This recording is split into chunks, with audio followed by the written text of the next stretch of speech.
now. Time for our weekly Monday conversation with our guy, Adam Terry. And Adam, I imagine if you can split yourself here, I imagine the offensive lineman in you and the Syracuse grad in you have distinctly different opinions on Boston College's run game from Saturday.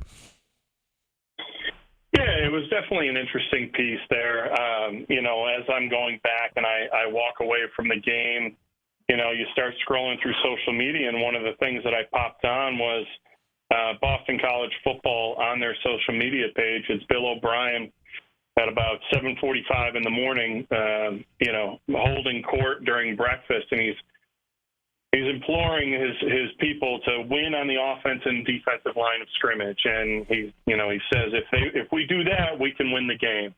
And then it goes through this chronological order of what it was, and that's what they did. I mean, Quintavious Hutchins and Donovan Ezereku, 2 sacks apiece, 2 TFLs apiece. That is a game-changing moment there. So 4 total sacks on defense, 2 coming off of the edge, bunch of pressure throughout the game, and then the inability for Syracuse to get the run started. We all know what Kyle McCord can do throwing the football, almost 400 yards of total offense, throwing the football, 0 interceptions.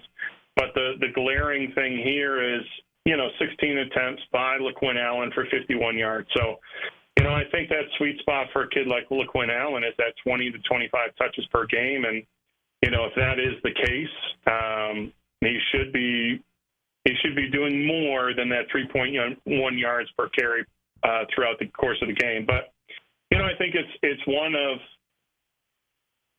tee the ball up, see who's got the better O-line, see who's got the better D-line. And in this one, Boston College going to come away from it saying, hey, we showed up that game. Yeah, and obviously, hey, BC over the years, what are they known for the years they do well? It is lineman U. Yeah, it's offensive line play, and, they've had a great collection of defensive linemen over the years, maybe not quite the O-linemen, but that's where they've put their guys in the pros for sure.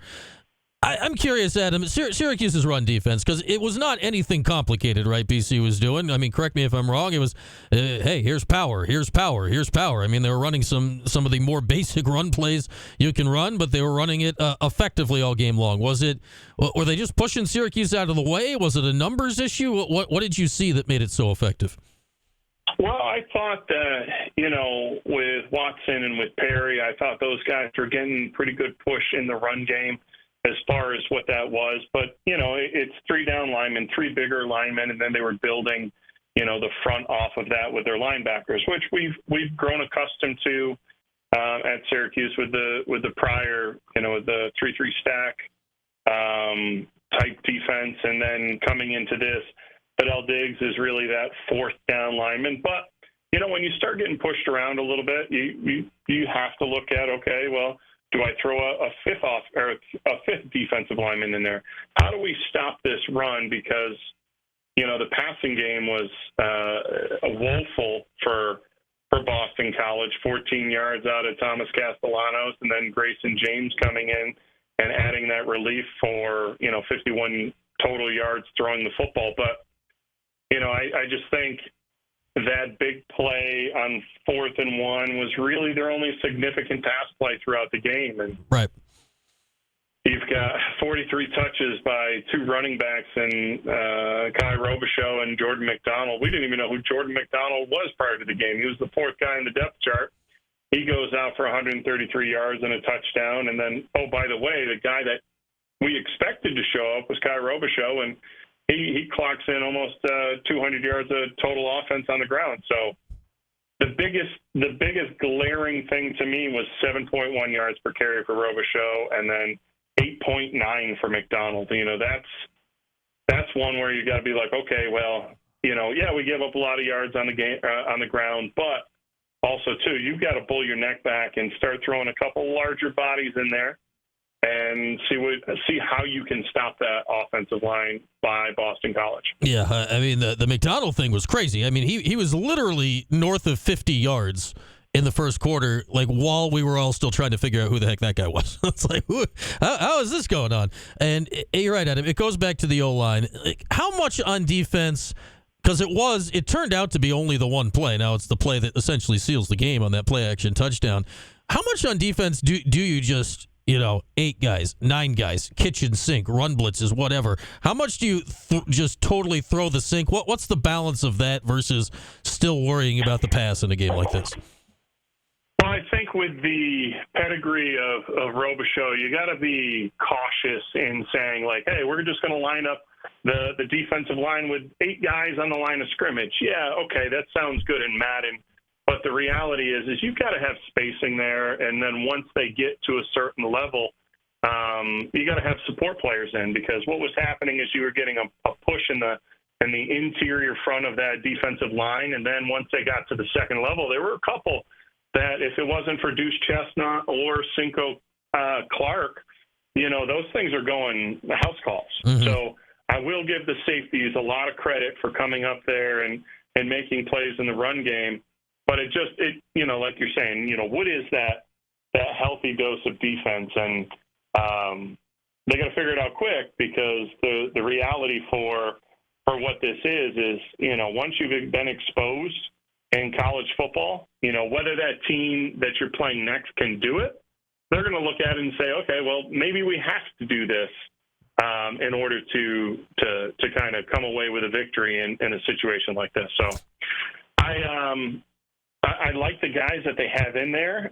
Maybe you got to throw 1 or 2 more in there on the defensive line. But when they're lining up in a wing formation and they're shopping those tight end and both tight ends back and forth across the line, I mean, it gets pretty dicey if you penetrate that first level into that linebacking core. I don't care if it's Barron and Wax and all those guys playing that linebacking core. Once it gets to that second level and you got a puller coming up to either kick out or seal, that gets a little bit dicey in that run game. Okay, yeah, because then you're right. It goes from 4 to 40 real quick in some scenarios. Take me through this from your offensive lineman days, Adam. From like the days where you got it cooking like that, where you are, doing what you want, where you're moving people out of the way, and, you were blocking for Walter Reyes and all that, and, Walt's doing whatever he's doing. What is the feeling like on the offensive line when you guys know as a group that, like, yeah, we got him on skates and we're doing whatever we want? I mean, that's it's like having a child, I guess. It's kind of I wouldn't go that far, but it's one of those when you can impose your will on somebody else, and you're moving them with double teams, and then you get a single, and you're able to get up to the linebacker level, and you're able to really do some damage. I mean, that's a great feeling, because the worst feeling in football as an offensive lineman is when you just got to start throwing that football 40, 50, 60 times a game, not by design, but out of necessity. And, Syracuse, we've seen, throws the ball that often out of design. Mm-hmm. But it's one where you're saying, okay, I'm going to throw the ball 13 times. I'm going to sign up for that. I'm really going to get after it, and I'm going to give it all my all in order to make sure that we can run the football. And that's what Boston College was able to do. Yeah, I'd say they threw it 13 times. I could make an argument it was probably 7 or 8 times too many. I'd say they should have just. There was some of those throws. I'm like, dude, just run the ball again. Like, why are you wasting a pass here the way it's going? We got Adam Terry with us here on this Monday, looking back at Syracuse and Boston College. Orange will be heading out to California for the game next Saturday. Cuse and Cal, 3:00 coming up Saturday from Berkeley. From Syracuse's offensive line perspective here, Adam, and we've talked about this a little, and it's becoming more and more evident by the week. Like the in-game rotation, we saw, Weatherspoon's in and out. We're getting Woolaba in at left tackle. We're seeing it at center, different positions. What is that like from an offensive line perspective, where we often hear about continuity, and they're kind of approaching it from a completely different tact this year? Well, I think they're trying to find their best matchup, and it does get a little bit. I'm coaching I was coaching high school football up until this past week when we lost in the semifinals, but it's one where it's hard, because you can teach a guy one thing one week, but if he's not in the game, you have to reteach it all over again. And yeah, that's your job, but also with continuity comes development. So, and it also becomes that feel of a guy playing next to you. So if you're playing left tackle and your guard is coming with you on a slide, and if that kid hits you with a spin move, he's going to ear hole him. and that doesn't happen the next week because you got a different guy in there, that makes it difficult. And how you fit and that conversation is, you need to do it, and you need to develop depth over a period of time. But it gets a little bit tougher each time that you're going out there if there's somebody else new. And luckily for Syracuse, there hasn't been that. But I also think now they're starting to say, okay, is Wolaba a viable option at left tackle? Mm-hmm. If he is, fantastic. We can look at both of them during spring football. Or, is Joe Cruz a viable option at right guard, left guard? Josh Aloa is his last hurrah. Is he going to be a spell for Ja'Ray Reed? So all of these little things that you're starting to look at, the only person that really hasn't come out is Savion Washington. And Savion Washington is in a situation where, he's had to face a couple good pass rushers, and facing pass rushers at the right tackle, it's usually not their forte. They're usually that bigger guy that can ground and pound and really move the pile. But when you're throwing it 40, 50 times a game, you're going to have to be able to pass protect. And, I think he's gotten progressively better throughout the season. What have you noticed from Wolaba specifically, Adam? Because, he had the starting job at right tackle last year. I think, we're all excited. He's got the pedigree. His dad played here, the whole thing. He gets hurt early in the season. Coming back it sounds like a lengthy rehab, so he wasn't, quite right even into training camp and all that. What have you noticed in his progression throughout this season? As we've seen him, it feels like more and more at left tackle the last few games.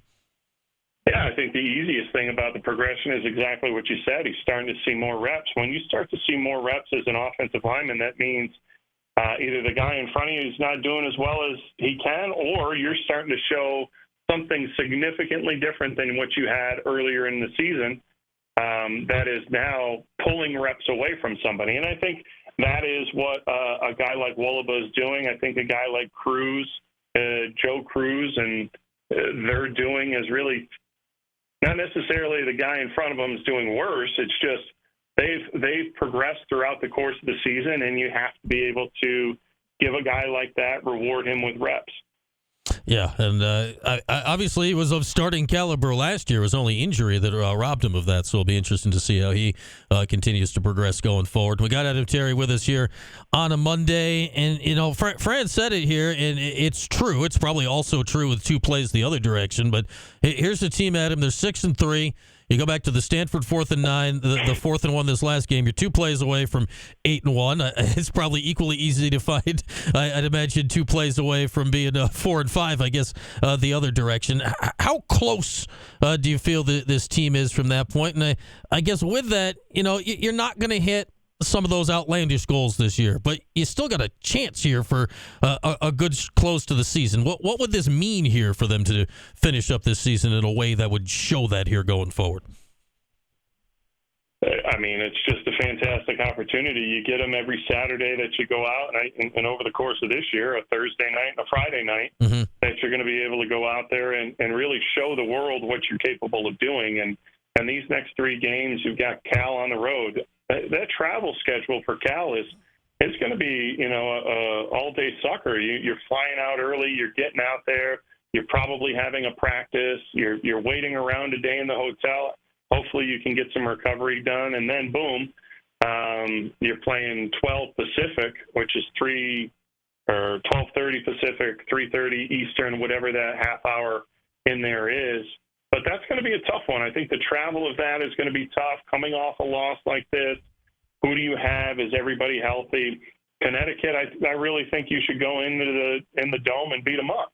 Mm-hmm. If you win those 2 games, you're playing a very meaningful game at the end of November, right? In a situation where, is that place going to be full with kids going away for Thanksgiving, things like that? Like it could be a pretty cool moment for Fran Brown's first year to win these next 2 games and play a very meaningful game against Miami, which they've only lost one game this year. So yeah, we'll see. I mean, there's a chance, right? It could still easily be a 10-1 Miami team, depending on how they handle their next couple of weeks. And it feels there is a difference, right, between you're sitting on 6 right now, between 7, 8, 9, depending on where you get of where you're able to use this season as a building platform, right?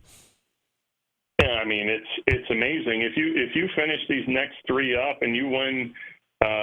If you go with the mentality we're going to win each game each week, and you come out of this and you're in a situation, one, it's huge for recruiting, but then it's also a big boost going into next year as far as season ticket sales and NIL deals and things of those nature where you're not reeling at the end of the season. And that's the biggest thing I hope that comes out of this whole thing for Syracuse is that they've established, hey, things are a little bit different from the last regime, and they're able to move forward and be able to recruit at the end of the year and not say, hey, I don't know what my situation is going to be as a coaching staff. Like, this is a first-year coaching staff that some of these coaches are going to have different opportunities. Like, it's a little bit different that you're not really holding on to a coach. Like, some of these guys are coaching for other positions, and players are playing for the opportunity to get some reps. So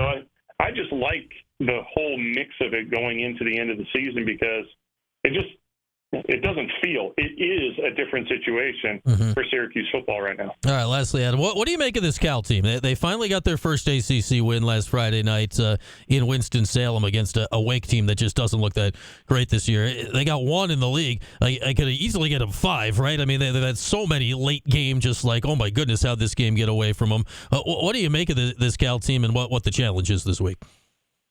Well, I think the biggest thing for a team like this is I couldn't spit it out during the game, but their 4 losses is a 9-point differential in the ACC. Like, that's crazy. And you're going to go out to Cal. You're playing in their home stadium. They've been up and down, but coming off of a win, a first ACC win against Wake Forest, I think there's a little bit more confidence out there that they can really play in this league. Yeah, the 9-point differential over those 4 losses is one thing, but once you got a win under your belt in a new conference, that is a little bit of swagger that's instilled into that program. Yeah, that's a fact. It'll be really interesting to see how it plays out because, man, I mean, they had Miami beat, they had et cetera beat, on, and it's just they all missed field goals, this, that. It all got away from them down the stretch. It'll be really interesting to see how it plays out this week for sure. All right, Adam, good to chat as always. Safe travels out west, and we'll do it again next Monday, all right? Sounds like a plan. Talk to you soon. There's our guy, Adam Terry. We'll hear him on the call out in California on Saturday. We got, it's a Boffo broadcast production coming up on TK on Saturday. Like, they're going to be on the air at, let's see, the basketball game starts at 1, quick math, 11:30, and then just the broadcast is just going to keep going. Like, it's those one big, long basketball, football spectacular. Yeah, spectacular. No, that's not enough. We need accents and things. It's just going to be all day long. And we'll detail our coverage here on ESPN Radio and Q Sports Talk throughout the week as we get closer and, figure out what we're doing. Because plans keep changing. We've had 7 plans already. I'm going to make up new plans right now. We'll tell you about them as we move along. We also have tickets to the game tomorrow. Should we do not next, top of the hour? We haven't done this in a while. Should we do a game of why you? Why should you go to the Colgate game? Is that, yeah? Are people listening? Yeah. Should we do that? 5 o'clock? Not next, but later? I think we should. When we come back, there's still a chance to get registered for Subscriber Mondays, so you can go dinner for 2 at the Coach Brown Show at Heritage Hill on Wednesday. We'll draw that coming up in the next commercial break. We got all sorts of fun things here on this Veterans Day Monday here on Q Sports Talk and ESPN Radio. And this hour brought to you by William Matar. We'll detail all of that when we come back right after this.